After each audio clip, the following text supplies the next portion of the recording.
Halo Sobat Rendra, kembali lagi bersama saya Rusi, masih di channel reksadana.com. Nah, di Vanto kali ini kita akan membahas tentang bagaimana sih strategi investasi yang tepat bersama dengan narasumber kita dari Mandiri Manajemen Investasi. Nah, udah penasaran kan? Makanya langsung aja yuk kenalan.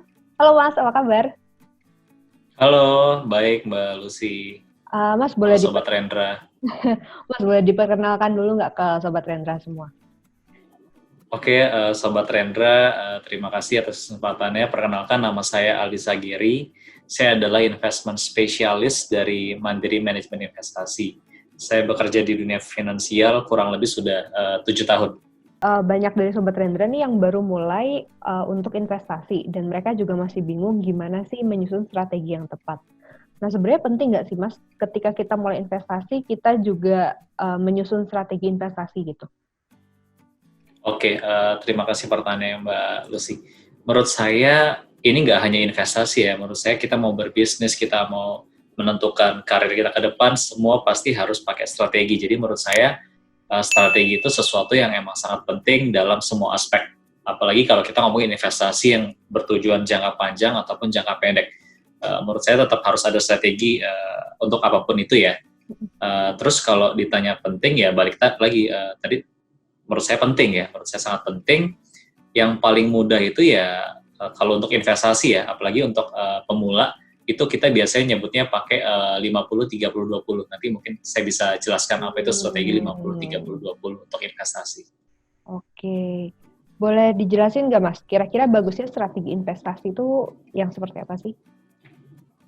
Ini kalau kita ngomonginnya untuk anak-anak millennials ataupun new to investment ya Iya. atau teman-teman yang baru mulai banget nih untuk berinvestasi. Sebenarnya kita harus tahu nih untuk investasi kita pertama harus tahu dulu tujuannya untuk apa, jangka waktunya berapa lama. Setelah itu kita udah tahu, kita akan bagi pos-posnya. Nah, tadi maksudnya 50 30 20 prinsipal untuk investasi itu adalah kita harus bagi nih alokasi dananya dari misalnya kita harus tahu dulu kita tuh income-nya untuk berinvestasi atau untuk menabung atau untuk biaya hidup tuh dari mana. Saya ambil contoh paling gampang ya, kita pakai gaji misalnya. Nah, dari 100% gaji kita, biasanya 50% itu dari gaji ya, itu masuk ke kebutuhan dasar. Jadi Sobat Rendra kan misalnya punya kebutuhan sehari-hari ya, kita ukur misalnya 1 bulan penuh ya. Kebutuhan hidupnya apa nih? Yang pasti yang nggak boleh dilupakan itu kan sandang, pangan, papan. Nah, itu harus tercukupi dulu, baru kita masuk ke pos berikutnya. Nah, pos berikutnya sebelum masuk ke 30, saya masuk ke yang 20% dulu. Jadi 20% dari salary itu atau dari gaji, itulah yang masuk ke tabungan atau investasi. Investasi itu bisa macam-macam, bisa kita taruh deposito, bisa kita taruh emas. Tapi kalau untuk millennials biasanya yang paling dekat sekarang kita taruh di reksadana. Nah, sisanya 30% itu ya kita selain punya tujuan investasi, jangan sampai bikin, apalagi millennials, ini saya tekankan, apalagi millennials dan yang masih muda gitu ya, mau masuk ke instrumen investasi, jangan sampai jadi suffer juga gitu, nggak bisa menikmati hidup. Jadi 30% sisanya itu, ya teman-teman masih boleh lah ngopi-ngopi di Starbucks bareng teman-teman, segala macam, masih boleh lah menikmati hidup dari 30% itu. Itu saya rasa pos-pos yang paling penting untuk Sobat Rendra yang ingin memulai investasi sejak dini gitu ya, dari umur yang masih muda, terutama milenial, kayak gitu sih Mbak. Terus kalau mau masuk ke investasi reksadana nih, Mas, kita kan tahu market sekarang tuh agak kurang bersahabat gitu ya. Better maksudnya ke reksadana yang seperti apa sih, Mas? Oke, sebelum kita masuk ke reksadana aset kelas yang apa, jadi saya harus jelasin dulu reksadana itu ada 4 aset kelas ya, atau kelas aset. Yang paling dasar atau yang paling entry levelnya lah, paling bawah itu ada pasar uang. Pasar uang itu isinya adalah deposito dan obligasi di bawah 1 tahun. Nah, terus naik ke atas, level 2-nya itu ada fixed income atau pendapatan tetap. Dia majority ada di obligasi perusahaan maupun obligasi pemerintah. Kemudian naik ke level 3 yang cukup agresif, ada namanya reksadana campuran. Dia membagi-bagi nih, mungkin 20% di obligasi, cuman dia lumayan heavy di 70% lebih itu ada di saham. Jadi udah mulai combine ya antara saham dengan obligasi. Nah, kalau yang paling tinggi di level 4 itu ada reksadana saham. Ya, namanya juga ada reksadana saham, berarti isi dari produknya pun juga sudah pasti lebih banyak di saham, jadi lebih agresif, lebih menghasilkan return yang sangat tinggi, tapi juga memiliki resiko yang sangat tinggi.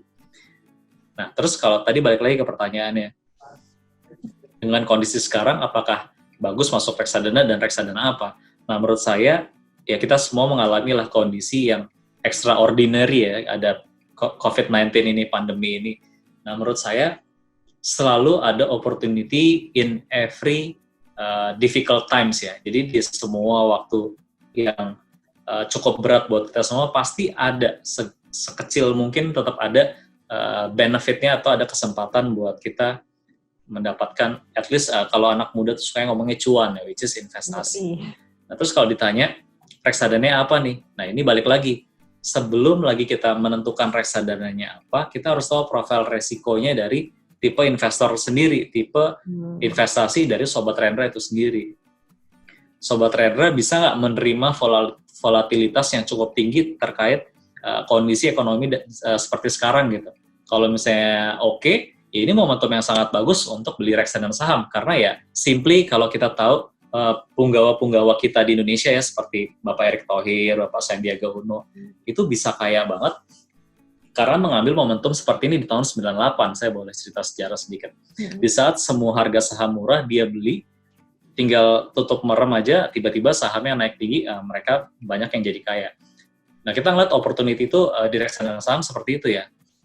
Daripada kita beli saham satuan di bursa gitu dengan harga yang cukup mahal, mending kita beli reksadana saham yang isinya juga banyak emiten yang ada di bursa. Jadi menurut saya ini momentum yang sangat baik untuk beli reksadana saham dengan harga yang sangat murah, tinggal tunggu aja merem 1-2 tahun, karena kita yakin ekonomi pasti balik ya, baik global maupun domestik, pasti akan rebound. Jadi ini adalah good opportunity buat kita yang masih muda tuh dapat cuan yang sangat tinggi. Tapi balik lagi, kalau misalnya saya profil resiko saya ini bukan tipe yang cukup kuat menghadapi volatilitas market gitu ya. Menurut saya dari semua produk 4 aset kelas tadi, selain saham, itu masuk ke yang paling dasar justru pasar uang. Karena pasar uang itu dengan kondisi pandemik seperti ini, volatilitas yang sangat tinggi, satu-satunya reksadana yang tidak mengalami penurunan dari nilai aktiva bersih atau net asset value-nya ya, dari produk reksadana itu sendiri, hanya reksadana pasar uang. Karena apa? Balik lagi tadi, isinya hanya deposito dan obligasi di bawah 1 tahun. Jadi sangat rendah volatilitas, tapi sangat optimal untuk tetap menghasilkan positive return di tengah kondisi pandemi seperti ini. Seperti itu sih, Mbak Lucy dan Sobat Rendra. Mas, tadi udah disinggung tentang strategi 50-20-30. Tapi mungkin ada Sobat Rendra yang nggak bisa implementasi itu saat ini karena keadaan yang sekarang gitu. Ada nggak sih alternatif lain selain strategi 50-20-30 itu supaya Sobat Rendra tetap bisa menyusun strategi investasinya sendiri? Oke, sebenarnya 50-30-20 itu kan very basic principle ya, kalau kita mau cari tahu seberapa besar sih kita harus berinvestasi gitu, atau harus menabung lah. Tapi kalau misalnya ditanya strategi yang lain ya sebenarnya simple, kayak 100% lah kita dapat pendapatan. Kita kan tahu nih sebulan kebutuhan hidup kita tuh sebenarnya yang penting, yang premier ya, itu berapa besar kan. Jadi mungkin saya pakai analoginya Warren Buffett ya. Jadi kalau Warren Buffett itu selain dia punya quotes ya yang don't invest your portfolio in one basket gitu. Dia juga punya quotes terkait investasi itu ya, intinya setelah dapat pendapatan, spend untuk investasi dulu, and the rest itu buat hidup. Jadi jangan fokus ke kebutuhan hidup yang kita nggak tahu premier, sekunder, tersier yang mana, sisanya baru kita pakai investasi. Tapi tentukan dulu investasinya untuk apa, tujuannya apa, berapa lama, investasikan dulu, baru sisanya ya pakai buat hidup gitu. Karena kita tahu kadang kebutuhan hidup itu, kadang kita, apalagi yang masih muda dan baru punya gaji ya, kita tuh nggak tahu premier needs kita tuh seperti apa, secondary needs kita kayak gimana, tertiary kita tuh yang seperti apa tuh banyak yang belum tahu. Jadi menurut saya yang paling penting adalah ketahui dulu premier needs dan yang paling penting lah dari kebutuhan kalian selama 1 bulan at least ya. Itu seperti apa, so and the rest ya udah masuk ke tabungan dan investasi. Dan menurut saya yang paling penting dari konsep investasi adalah disiplin. Karena percuma kalau nggak disiplin juga investasinya nggak akan maksimal menurut saya, seperti itu sih. Yang penting ya tadi tahu tujuannya, durasinya, dan baru tentukan seberapa besar portionnya. Itu nggak melulu, nggak metok tuh kayak harus 50-30-20, yang penting disiplin. Kalau itu udah masuknya ke konsep disiplin. Self control gitu lah ya sih, Mas ya. Iya. Ada nggak Mas hal-hal yang boleh dan nggak boleh kita lakuin saat kita menyusun strategi investasi? Oke, saat menyusun strategi investasi dan mungkin setelah implementasi ya, menurut saya sama aja sih.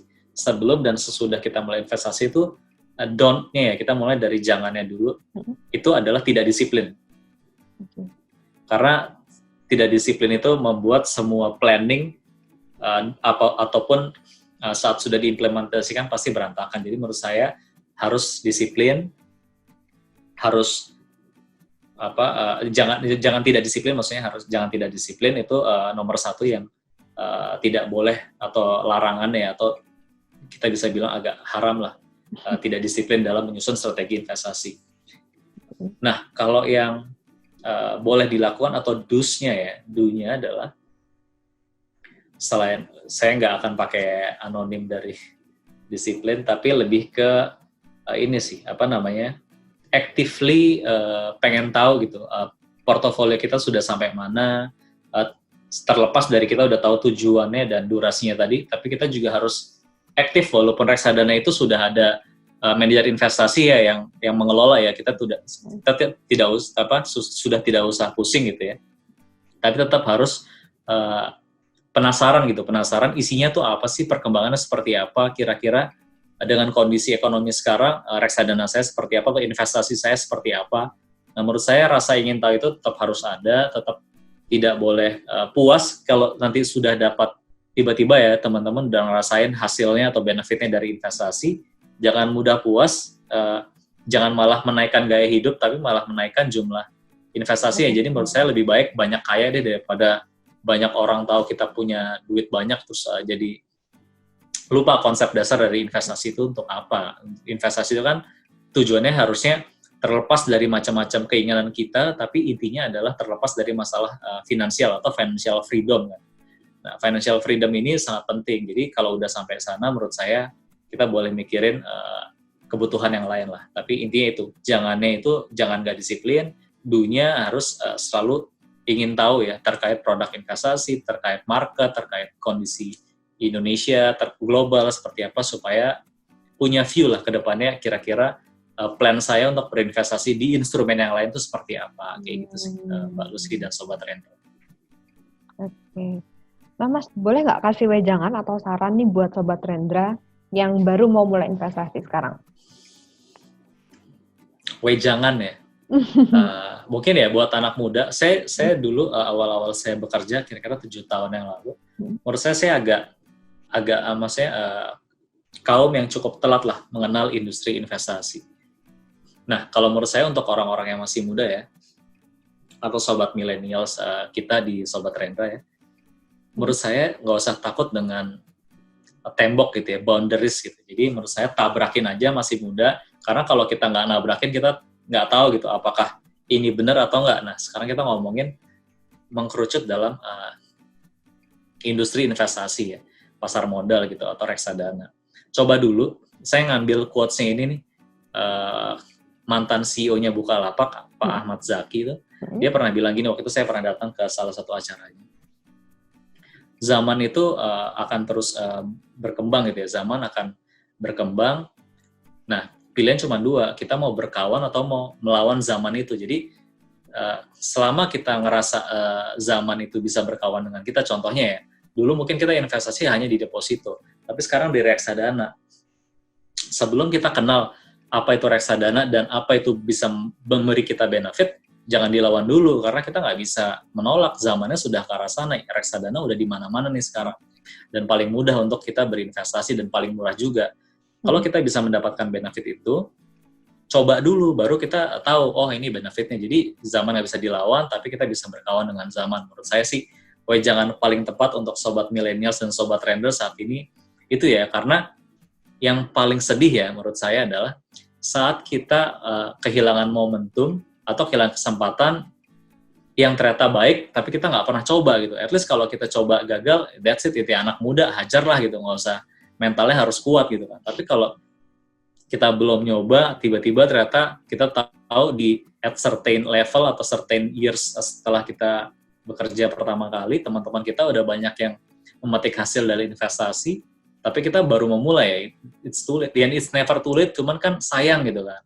Menurut saya mumpung masih muda, mumpung masih senang-senangnya, nah kita sekarang lagi dihadapi dengan kondisi bisa belajar banyak terkait perkembangan ekonomi global maupun domestik. Jadi menurut saya ini momentum yang sangat tepat buat teman-teman semua mulai belajar, karena tahun ini tuh pandemi ini bisa menjadi historical story yang bisa kita angkat sampai tahun-tahun ke depan terkait kondisi ekonomi satu negara ya. Jadi menurut saya hajar aja dulu, belajar dulu tentang reksadana, cobain. Kalau happy ya teruskan, kalau nggak happy boleh dipelajari apa yang jadi penghambat gitu ya, atau apa yang membuat tidak happy. Itu pasti selalu ada solusi dari setiap masalah. Nah menurut saya sih itu sih Sobat Rendra dan Mbak Lucy. Jadi lebih baik menyesal untuk mencoba daripada menyesal nggak nyoba gitu ya Mas ya? Yes, itu kurang lebih seperti itu. Karena zamannya terus berkembang, kita nggak bisa mau stay aja gitu, stay away from it nggak bisa. We need to blend with the disruption global inilah, perkembangan zaman ini. Gitu. Seperti itu. Wah, hari ini kita dapat banyak pengetahuan baru ya Sobat Rendra. Gimana? Udah menentukan strategi investasinya belum? By the way, thank you buat Mas Adis ya yang udah join sama kita dan juga udah sharing banyak sama kita. Thank you, sama-sama Mbak Lucy, sama-sama Sobat Rendra. It's been pleasure.